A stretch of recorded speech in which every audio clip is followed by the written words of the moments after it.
تحت شعار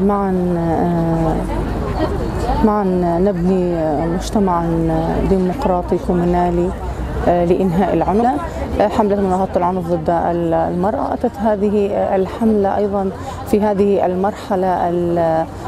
المرحلة التاريخية والمرحلة المفصلية التي تمر بها سوريا، والذي جاءت هذه الحملة أيضا استنادا إلى المرحلة الانتقالية أو المرحلة التشكيلية لبناء سوريا الجديدة، التي يتم فيها إقصاء المرأة وإبعاد المرأة عن المحافل السياسية وعن مواقع صنع القرار.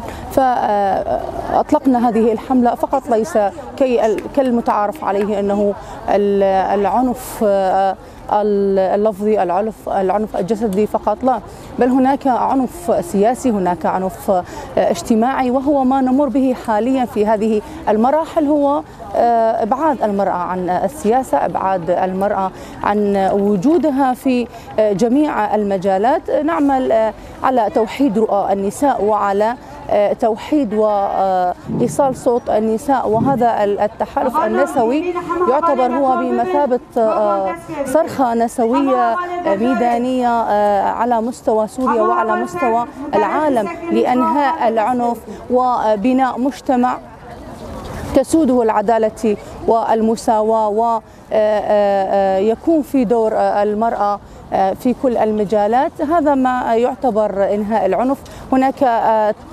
هناك العنف الذي يمر على المرأة من ناحية الناشطات السياسيات، من ناحية النساء اللواتي ناضلن من أجل الحرية، ناضلن من أجل إثبات وجود المرأة، ناضلن من أجل المسير على درب وخطى الشهداء شهيداتنا الذين قدموا أرواحهم من أجل أن يكون للمرأة دور، ومن أجل أن يكون للمرأة طريق لإثبات وجود المرأة وأخذ دور المرأة في المجتمع. المقصود بالمجتمع الكومينالي هو الكومينات، والكومين هو الحجر الأساسي لبناء المجتمع الديمقراطي. يأتي هو كركيزة أساسية لبناء المجتمع الذي يسوده العدل والمساواة. في هذه المرحلة أكدنا على دور المجتمع الكومينالي الذي يتم تأسيسه من الكومين بما فيه المرأة والرجل. من هذا الأساس ومن هذا المنطلق نعتمد على بناء هذا المجتمع الديمقراطي والمجتمع الحر الذي تسوده العدالة والمساواة.